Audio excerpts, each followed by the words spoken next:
coup, moi je pars sur des réalisations pâte Fimo. Il y a peut-être d'autres marques qui font le même type de pâte. Ça peut être aussi, peut-être, pourquoi pas, avec de la pâte à modeler qui sèche à l'air libre. Moi je suis partie sur de la pâte Fimo, du coup, qui nécessite une cuisson. Ça m'a rappelé un peu mon adolescence, tout ça, j'en faisais beaucoup. Et du coup, là, je fais découvrir ça aux enfants, ils sont assez fans. Alors, comme je vous disais, moi j'ai pris des petites couleurs, je vous les montrerai en pâte Fimo. J'ai un rouleau comme ça en acrylique, mais c'est pas obligatoire, vous pouvez utiliser n'importe quoi de circulaire, ça va nous servir à étaler la pâte. Alors oui, il faut un petit outil de découpe. Alors ça, c'est une lame faite exprès pour la pâte Fimo, mais pourquoi pas utiliser un coupe foie gras ou un cutter, quelque chose d'assez fin. Essayez avec un couteau si vous n'avez rien d'autre. À mon avis, la découpe sera moins nette, mais on fait avec. Hein. L'idée, c'est pas de se prendre la tête, c'est de se faire plaisir et d'utiliser ce qu'on a à la maison. Je vous remontre ce qu'on va faire. Alors là, on va faire un effet. Je vais vous montrer comment réaliser un effet un peu comme ça. Là. Mince, j'ai perdu le mot. Mince, j'ai perdu le mot. Mais c'est bien sympa. Je vais vous montrer comment réaliser ça. Et puis, on va se faire des petites choses en arc-en-ciel. On se laisse porter. Et puis voilà. Alors moi, je préfère commencer par les couleurs les plus claires parce que parfois, ça dégueulasse un peu les doigts. Et du coup, ça peut salir la pâte Fimo que vous êtes en train d'utiliser. Du coup, vous prenez un petit morceau de pâte Fimo. Au début, c'est assez dur. Puis après, vous pouvez faire chauffer entre vos mains, comme ça, malaxer un peu. Et avec la chaleur, ça va devenir de plus en plus malléable. Hop.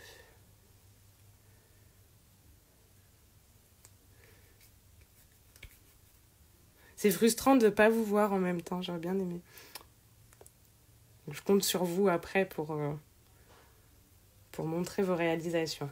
Alors du coup, je pars sur un petit morceau de rose comme ça.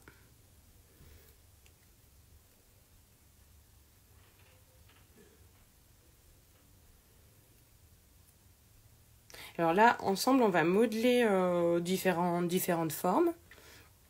Puis après, il y aura besoin d'un temps de cuisson. Alors, veillez bien à travailler sur un espace propre parce que ça attrape vraiment toutes les petites saletés. Et du coup, après, vous pouvez utiliser... J'ai peut-être pas pris assez de pâte Fimo. En fait, on va étaler des petits rectangles de chaque couleur. Ensuite, on pourra les superposer et ensuite, on les coupera pour former nos arcs-en-ciel.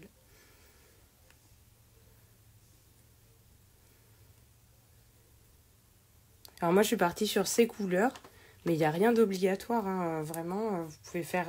ça peut être très joli en camailleux. J'ai mis 4 couleurs. On peut en mettre plus, on peut en mettre moins.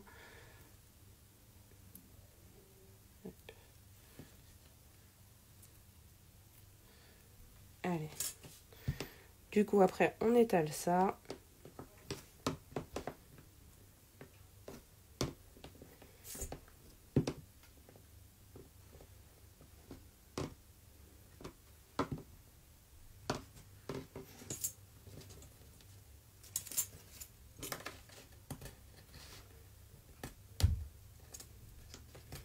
Voilà. Ça adhère vachement à mon tapis de découpe.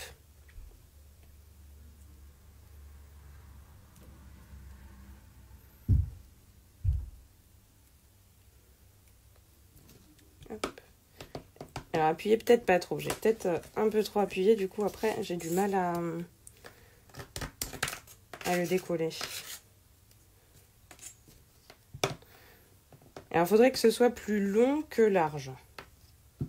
Hop.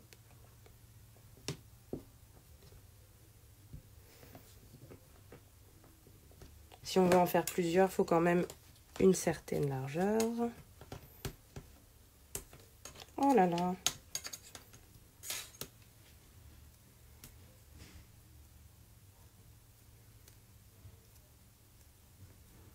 Alors, je vous ai dit de travailler sur quelque chose de propre et moi je me suis dit que ça marcherait bien sur le tapis de découpe et en fait, pas vraiment. On va faire avec, c'est pas très grave.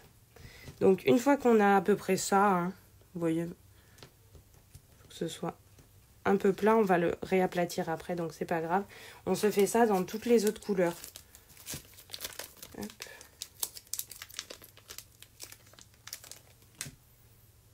Combien de millimètres d'épaisseur? J'ai eu 2, on va dire 2. On va dire à peu près 2 millimètres. Une fois qu'on aura formé les arcs-en-ciel, on va les étaler, on va les aplatir de nouveau pour bien solidariser les couleurs entre elles. Donc, on repart avec les nouvelles couleurs.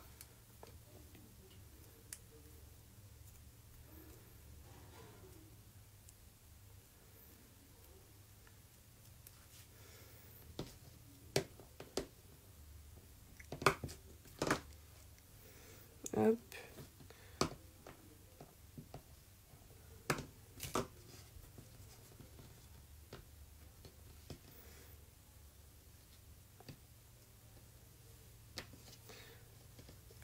Hop, vous voyez bien ce que je fais.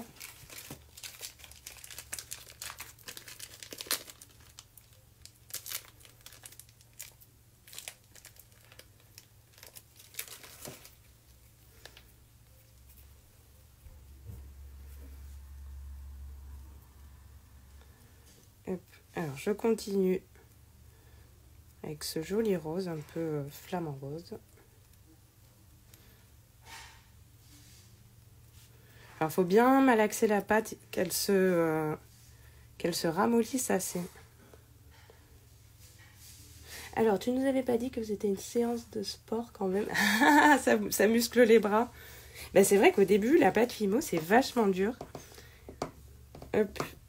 Faut lui laisser le temps.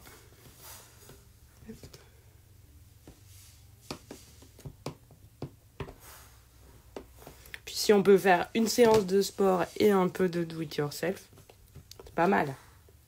On joint l'utile à l'agréable. Hop. Tac, tac. Alors je mettrai dans cet ordre-là.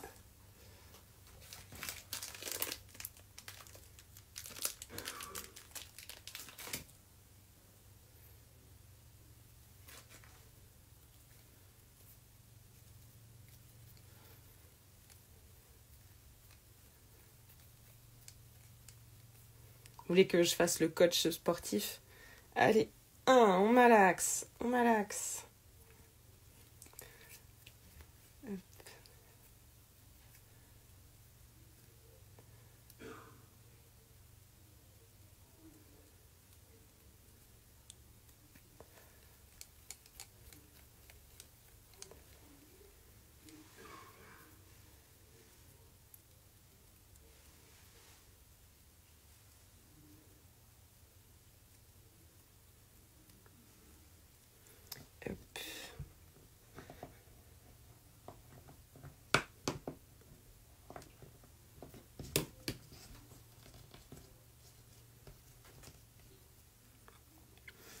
Alors, j'ai mes 4 petits bouts de pâte.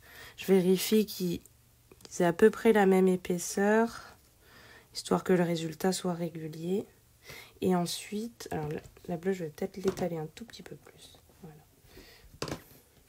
Et ensuite, on va les superposer.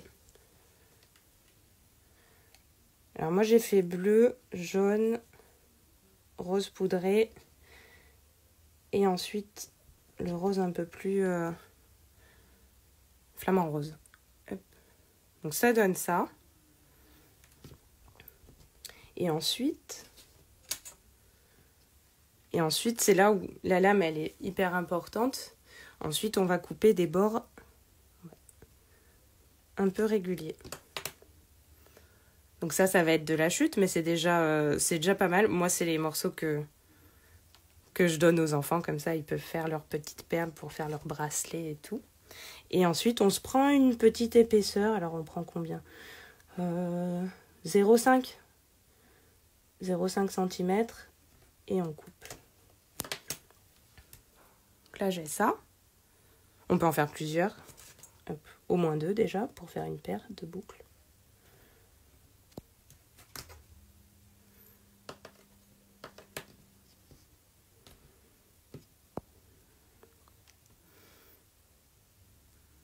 Et là, je viens former mon arc-en-ciel, en fait. Hop. Ah, j'ai inversé les couleurs par rapport à celui-là. Bon, c'est pas grave, c'est sympa aussi. Vous pouvez même vous amuser à tordre une fois dans un sens, avoir le rose en haut, et une fois dans l'autre. Hop. Bon, là, comme c'est une paire de boucles, vous voyez bien, hop, vous verrez peut-être mieux si je suis là. Comme c'est une paire de boucles, je vais les tordre dans le même sens. Et après, ce qu'on peut faire, c'est les étaler encore un peu. Pour que toutes les couches soient bien solidaires.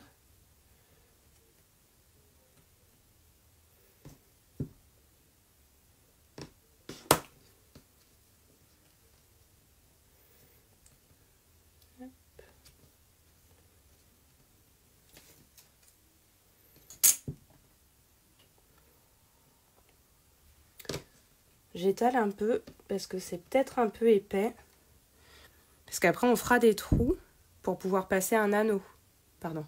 On fera un trou ici pour pouvoir ensuite passer un anneau et former votre pendentif, ce que vous avez envie de faire. Hop.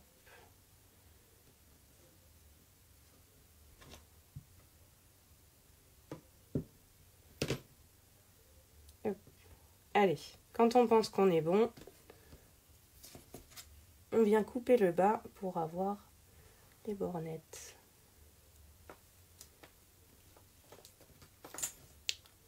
Et voilà, on a nos premiers arcs-en-ciel. Donc ça, je les mets de côté. Ensuite, ah mince, j'en ai perdu un bout. Alors vu que j'en ai perdu un bout, je viens le repositionner et j'exerce des petites pressions. Ensuite, à la cuisson, ça sera bien solidaire.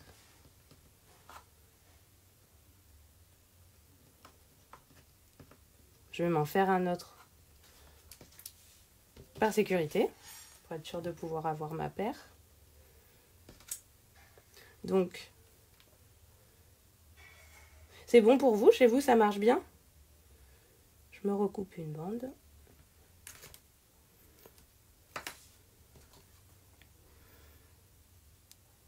Je la replie au milieu.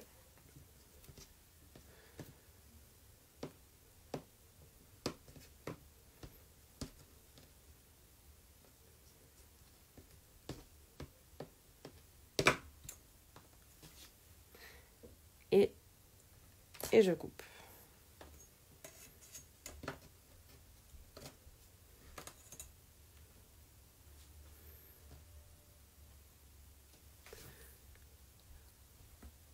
Oui, hein, le troisième au cas où on sait jamais.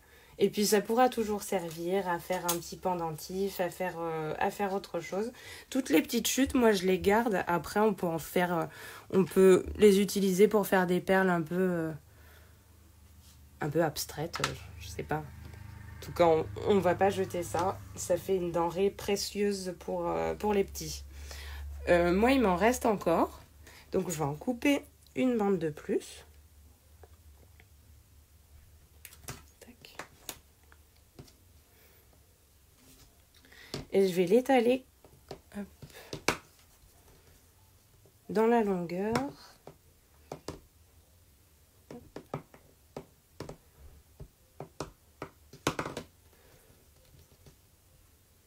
En fait, je voudrais l'étirer pour pouvoir faire... Je l'étire. Pour pouvoir faire de petits arcs-en-ciel, comme pour le pins. Comme ça, on ne gâche pas. Ça fera des cadeaux pour tout le monde. Il y aura une thématique arc-en-ciel pour tout le monde. Ils ont intérêt à aimer. Hop.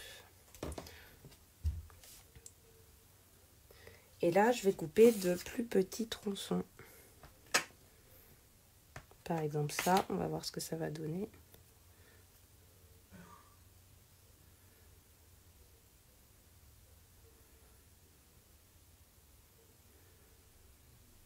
Alors je découpe et puis après, j'hésite pas à retravailler la forme hein, jusqu'à ce que j'en sois contente. Et ça fera toute une collection de petits arcs-en-ciel.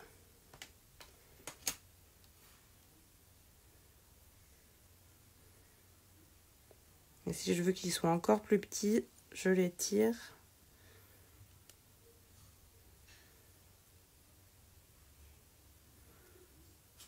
Hop.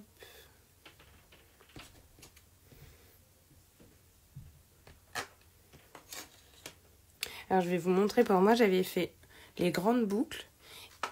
Et pour ma petite, j'ai fait en plus petit comme ça. Donc ça permet de faire plaisir aux petites aussi et puis de leur faire des boucles adaptées à leur taille et à leur âge.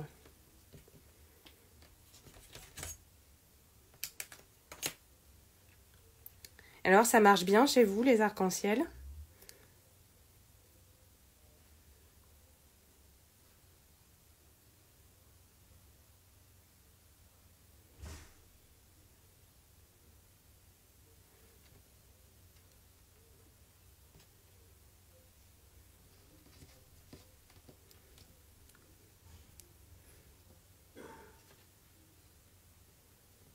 Et je m'en fais un quatrième petit.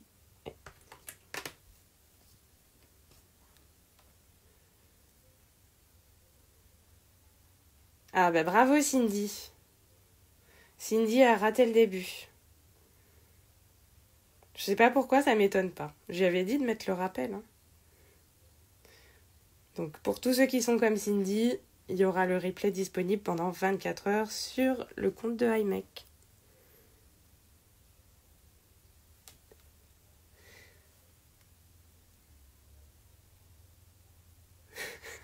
Cindy veut toujours gratter. Comme ça, vous connaissez tous les potins. Elle veut toujours gratter des petites choses toutes faites. Mais non, Cindy, le but, c'est de faire toi-même et de faire avec tes filles. La pâte Fimo est cassante. C'est peut-être qu'elle n'est pas assez réchauffée. Du coup, elle reste dure et cassante.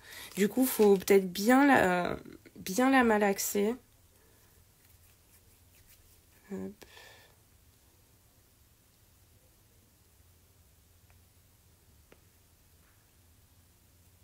Et quand quand les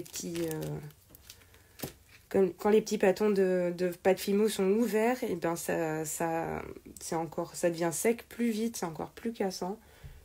Je crois qu'il y a des choses qui existent pour ramollir la pâte. Est-ce que je peux remontrer une fois coupée ? Est-ce que c'est ce que tu veux que je remontre ? Alors moi j'ai coupé des petits, je reprends pour Cindy et comme ça permet de redonner toutes les étapes pour former les arcs-en-ciel et ensuite on passera à un autre modèle si vous voulez bien. Du coup je commence par les couleurs claires, je prends un petit bout de pâte, je l'étale. Bon j'avais fait quand même plus épais tout à l'heure, vous prenez je sais pas, vous faites au moins 2 cm de large et puis 5-6 de long. Vous faites ça pour toutes vos couleurs. Donc on les étale. Alors on peut préformer les choses à la main, ou faire quasiment qu'à la main. Hein. Et ensuite, avec son objet rond, son rouleau, son verre, n'importe quoi, on étale un peu. On fait ça pour toutes les couleurs. Et ensuite on les superpose entre elles. On superpose toutes les couches de couleurs dans l'ordre que vous souhaitez. Et ensuite on va venir couper dans le sandwich de pâte Fimo qu'on a fait. On va couper des bandes de 0,5. Là, moi, il m'en reste pas beaucoup. Je vais peut-être pas pouvoir couper quelque chose. Non, j'ai pas réussi. Hop. Et du coup, c'est en coupant des petites bandes qu'on se retrouve avec notre arc-en-ciel à modeler. C'est bon pour les étapes de l'arc-en-ciel ?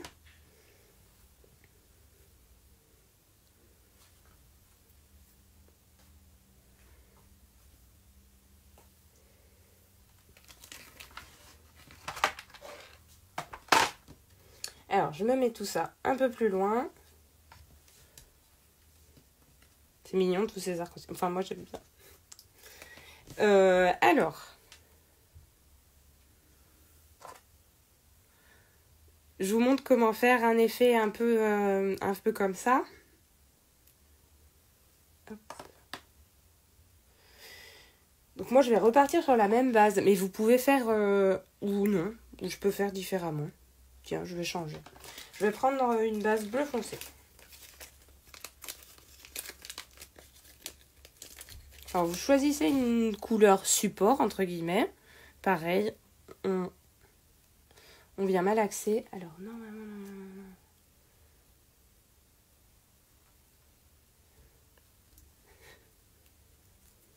Cindy rattrape son retard en faisant des petites blagues. Alors, si tu avais été là dès le début, Cindy, tu aurais entendu quand j'ai dit qu'on faisait comme on voulait. On fait vraiment des arcs-en-ciel. Et bien, si on veut faire un arc-en-ciel dans un camailleux de bleu, on se fait plaisir, on le fait. Et toi, si tu veux mettre toutes les couleurs de l'arc-en-ciel, ça te fera un très grand arc-en-ciel. Ça sera peut-être pas évident à porter en boucle d'oreille, mais pourquoi pas. Ou tu fais une grande broche à ce moment-là. Hop. Alors, pour la couleur qui sera la couleur principale, le support, il faut en prévoir pas mal. Alors, je réchauffe ma pâte, je la ramollis en 2 temps.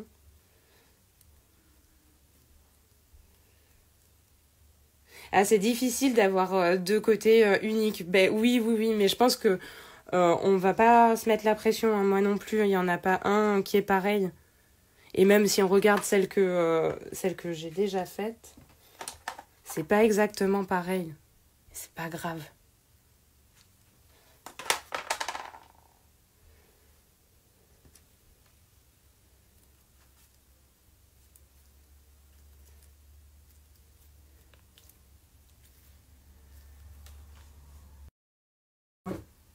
Pardon. C'est bon, j'ai tout fermé, désolée.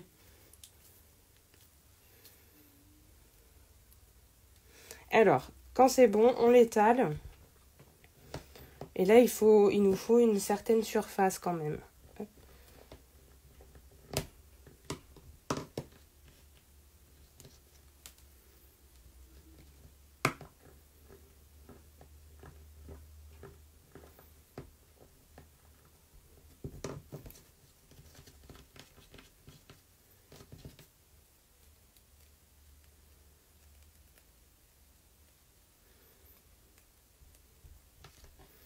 Alors, vous prenez votre couleur principale.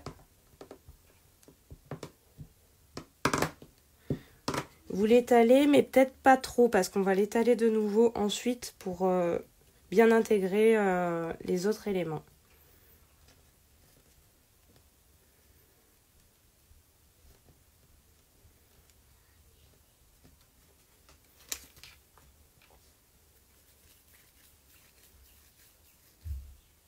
Et ensuite, on se prend des autres couleurs et on va venir découper des petites formes irrégulières. On en fait des toutes petites, des plus grosses, et on les dispatche vraiment au hasard.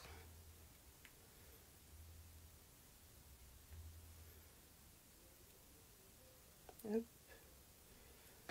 Alors là, je les pose juste dessus. J'appuie pas dessus, comme ça je pourrais modifier.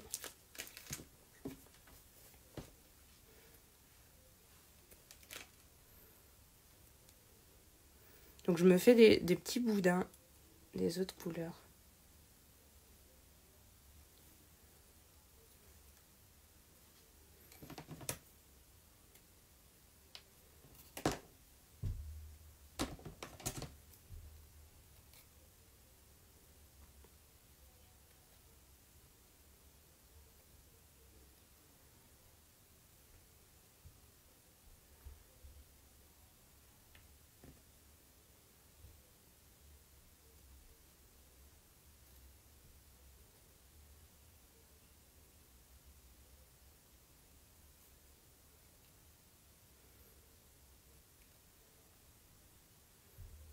Ça marche chez vous? Vous en êtes là? Hop. On va se prendre quoi? peu de blanc.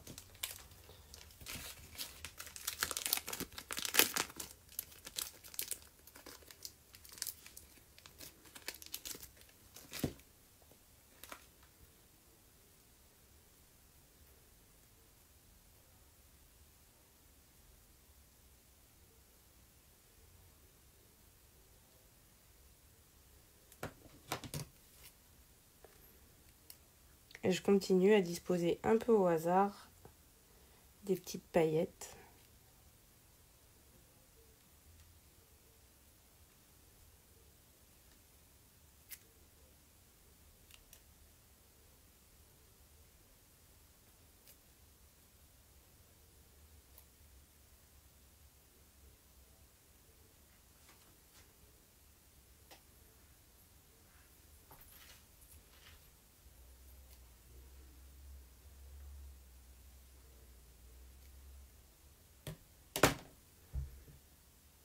Hop.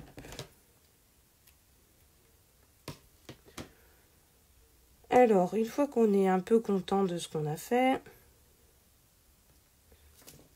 on va venir étaler une première fois. Tac. Et ensuite, ce qu'on peut faire, c'est venir rajouter des tout petits morceaux qui vont venir se superposer aux plus grandes plaques. Enfin, plaques, aux plus grandes taches, là. Enfin, on réajuste, quoi. Là, c'est vraiment à l'instinct, là où on voit qu'il manque un peu. C'est le côté un peu aléatoire qui est super sympa dans cet effet-là.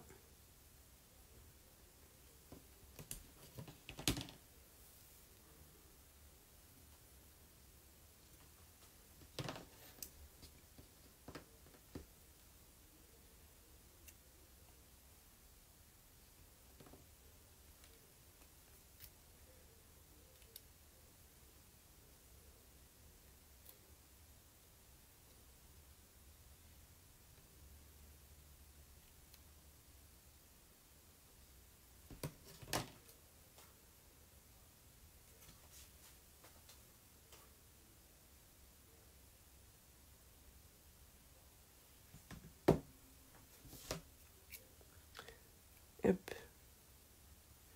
C'est bon pour vous, ça marche bien?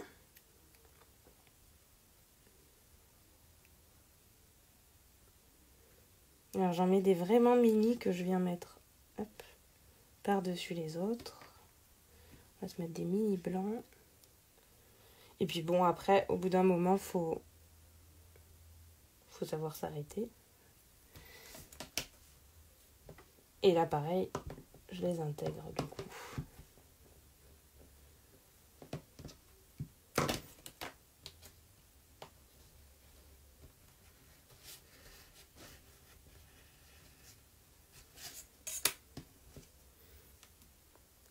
Alors moi, ça donne ça. Et ensuite, il reste plus qu'à découper des formes comme on veut. Alors moi, j'avais fait des petits cœurs. Si vous voulez, on repart sur ça. Ce que vous pouvez faire, ce qu'on peut faire, c'est découper dans un petit bout de papier. Vous faites un mini gabarit. Vous pouvez le faire à l'œil, hein. Ou alors, on essaye de se faire un petit gabarit. Bon, j'ai coupé un bout de papier. Hop. Je découpe un cœur à l'œil. Est-ce que j'ai la place? Oui, j'ai la place pour faire les deux. Ouf. Et ce qu'on peut prendre, c'est par exemple... on peut se marquer avec... Tac. Je me fais tout le contour de mon petit gabarit avec une épingle. Bon, après là, sur les grands axes, on va dire, on peut couper direct.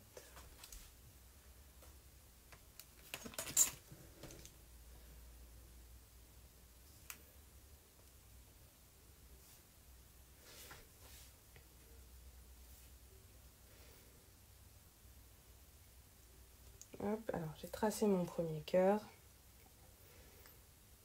Je vais faire le second comme ça. Après, n'hésitez pas à choisir les éléments que vous avez envie de garder dans votre objet. Hop.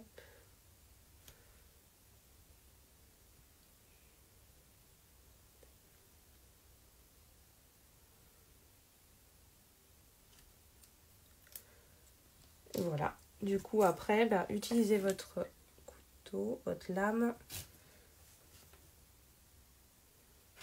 pour couper ce cœur. Après, on le retravaillera. Hein, donc, s'il n'est pas net de suite, c'est pas grave. On va modeler avec les doigts.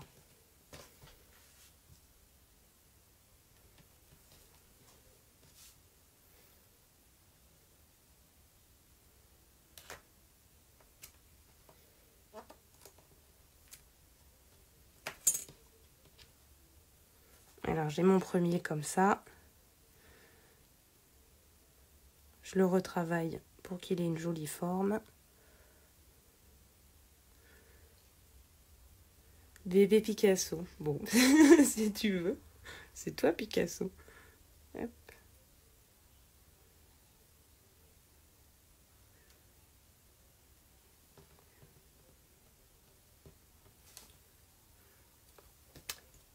Je fais pareil pour l'autre. On peut aussi l'étaler, hein. Vous pouvez l'étaler un peu.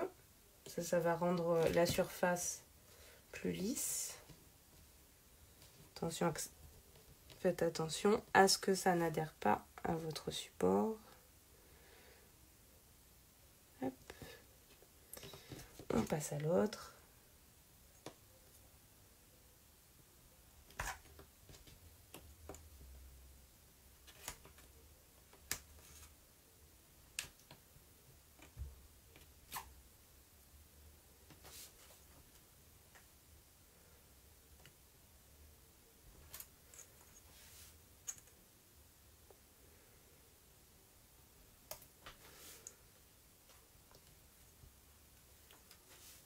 Ça marche chez vous? Oh là là, je me suis arraché un bout de cœur. C'est pas grave, on le replace et on l'intègre bien. Donc là, une fois encore, quand on coupe, forcément, on n'est pas sur quelque chose de net. Et donc, on vient le retravailler avec les doigts.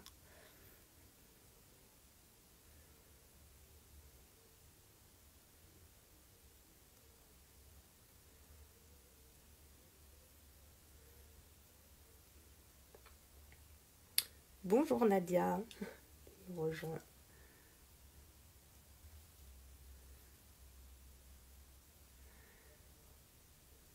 Hop, alors j'ai mes deux cœurs. Alors pour le coup, ils sont pas du tout pareils. Celui-là est beaucoup plus large. Donc on va essayer d'harmoniser les deux. Mais encore une fois, c'est pas grave si on n'est pas sur quelque chose d'ultra régulier.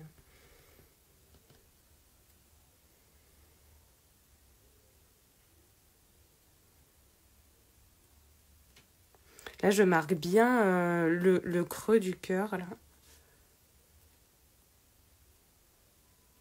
Hop. Alors voilà, j'ai modelé mon cœur. Si on veut, on peut se former une petite boule qui ira en haut, ou alors on peut faire des choses complètement contrastées. On peut choisir de partir sur une des couleurs qu'on avait là, et de faire une petite boule. C'est même pas obligé d'être une boule. Enfin, vraiment, faites comme vous le sentez. Je vais faire une petite boule rose, moi. Voilà.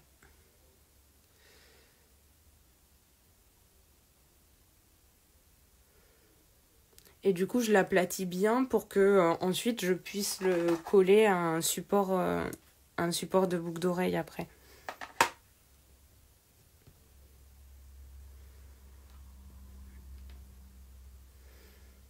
C'est là où c'est sympa, on peut faire... on réutilise ces petites chutes de tout à l'heure et on crée des petits éléments qui vont venir accessoiriser l'élément principal.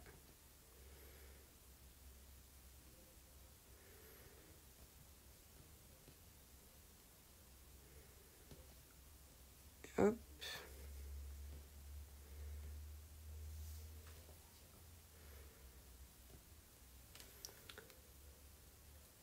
Ah, ça rend vraiment bien. Chez vous aussi, ça rend bien. Vous êtes contente de ce que vous êtes en train de faire.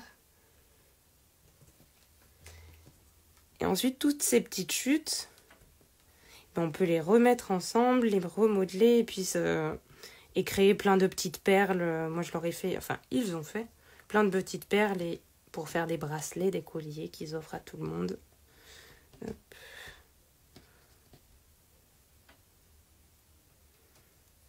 Je le roule carrément en boule. Alors, donc, ça, c'est fait, je le mets de côté. Puis après, on peut voir comment réutiliser toutes ces chutes. On va quand même pas les jeter, alors qu'on peut faire des choses sympas avec. Donc, toutes mes petites chutes, je les reprends, je les roule en boule et je vais venir les étaler. Alors, si on veut faire des... on va faire quoi ? On va l'étaler. Et comme ça, si on veut, on peut même rajouter des éléments pour recréer cet effet. Je vais mettre des bouts d'arc-en-ciel. Je sais pas ce que ça va donner, on verra bien.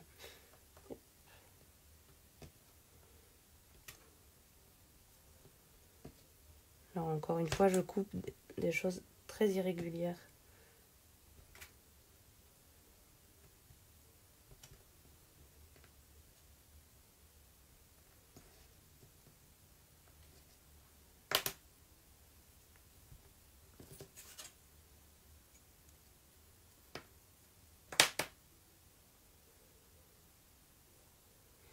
Comment on fait le bracelet ? Alors, je vais vous montrer. On va utiliser ça pour faire des petites perles. Du coup, hop, j'intègre mes petits éléments. C'est rigolo avec l'arc-en-ciel, les petits bouts d'arc-en-ciel. Une fois que c'est intégré. Hop.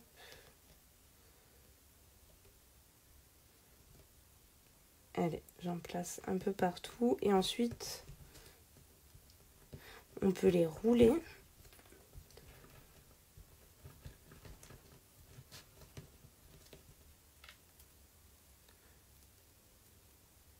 Pour faire les perles, en tout cas moi c'est comme ça que je leur fais faire, on fait un escargot comme ça là qui roule entre leurs doigts.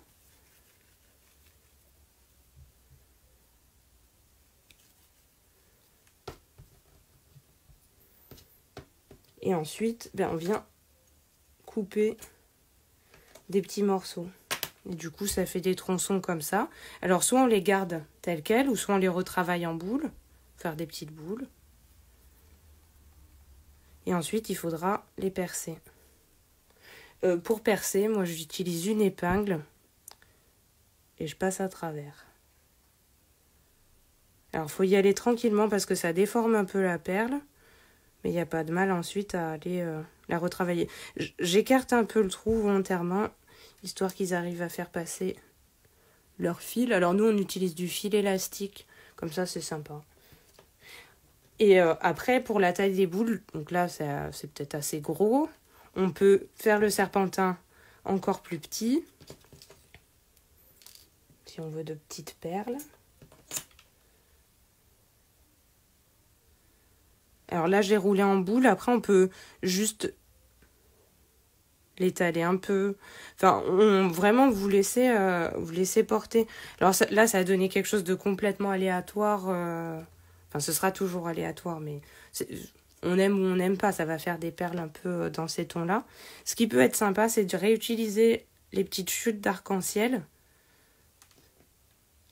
Là, pareil, on peut faire quelque chose où on l'enroule sur lui-même. Après, hop, on refait comme un escargot. On peut faire ça plusieurs fois, l'enrouler plusieurs fois sur lui-même. Faire ça en très fin. On peut faire ça très très fin. Hop. Et ensuite venir l'enrouler sur lui-même.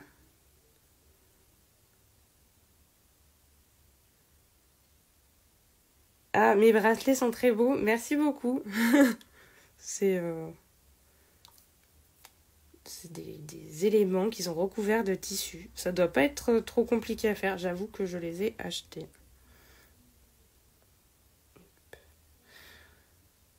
Si là, c'est pas assez torsadé, on peut même le tordre encore.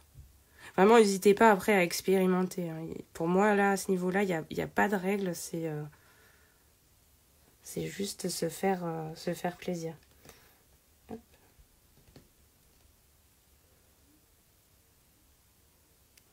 Alors, c'est en mélangeant toutes ces chutes d'arc-en-ciel que j'ai fait un élément comme ça, après.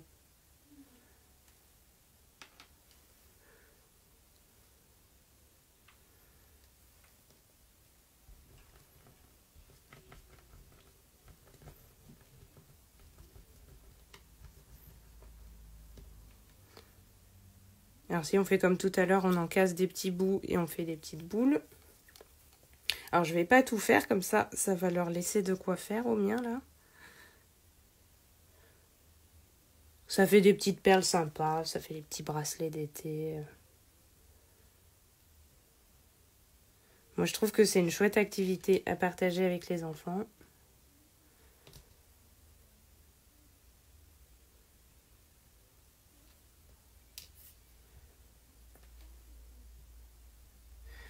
Alors du coup, qu'est-ce que je vous ai pas montré? N'hésitez pas à me dire si vous voulez que je vous montre des choses. Du coup, pour faire ça, alors là, c'est pas hyper jojo. Moi, j'avoue que je suis pas fan.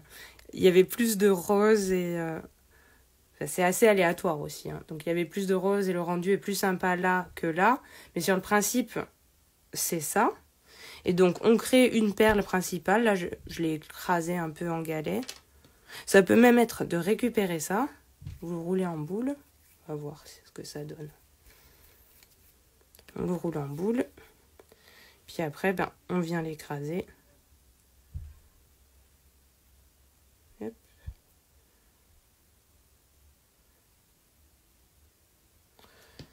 Et ça nous fait un élément. Alors on choisit le côté qu'on aime bien. Un élément qu'on mettra en haut. Et ensuite, avec une bande d'une autre couleur qu'on étale et puis qu'on replie, on peut se faire des formes. C'est pas obligé d'être celle-là, ça peut être vraiment ce qu'on veut. Et avant de mettre en cuisson, voilà, super question. Là, maintenant, avant de mettre en cuisson, on va faire tous les trous. Faut surtout pas les oublier.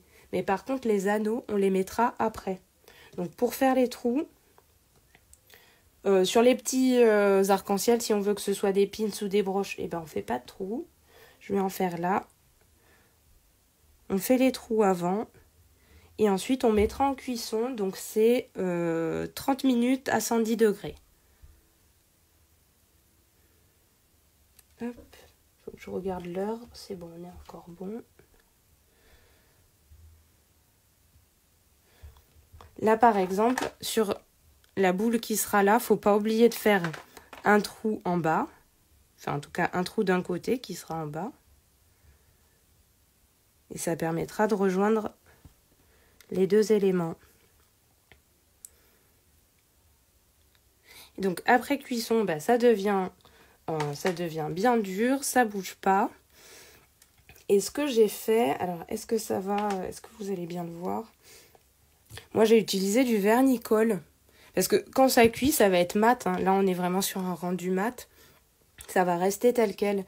Et moi, je trouve ça sympa de rajouter une petite couche de brillance. Alors, je pense que ça marche avec du vernis à ongles transparent. J'ai pris du vernicole et du coup, on voit un peu cet effet de brillance. Et je vais vous en trouver où je n'ai pas fait. Là, par exemple, je ne l'ai pas fait sur les boucles de ma fille. Alors, je sais pas si la différence est perceptible à l'écran. En tout cas, sachez que ça existe, quoi. Après cuisson, vous pouvez mettre du vernicole ou du vernis à ongles transparent. Éternelle question, est-ce qu'on peut utiliser le four de la cuisine? Moi, j'utilise le four de ma cuisine parce que je n'ai que ça. Et je pense pas... je regardais sur les notices de pâte Fimo, il n'y a pas de contre-indication. Hein. Donc, pour moi, ce sera dans une plaque qui va au four. Je mets un papier de cuisson. Je ne l'ai pas pris, là, j'aurais pu le préparer. Je mets un papier de cuisson. Je dispose ça à plat. Donc, vraiment, ce qui était important, c'est de ne pas oublier les trous. Une fois qu'on a modelé tout ça. Parce que Une fois que c'est cuit, on pourra pas venir percer ensuite. N'hésitez pas à m'envoyer ou à partager en story et à me taguer et à taguer iMake. Comme ça, on se fera une joie déjà de voir vos réalisations et de partager aussi de notre côté. Ça va être chouette. En tout cas, il me tarde de voir tous vos arcs-en-ciel et vos petites réalisations, voir ce que vous avez fait, parce que moi j'ai fait ça, mais il n'y a aucune obligation. En tout cas, merci beaucoup d'avoir été là. Ça m'a fait plaisir de partager ce moment avec vous. Et maintenant, il me tarde de voir ce que vous avez fait. À bientôt!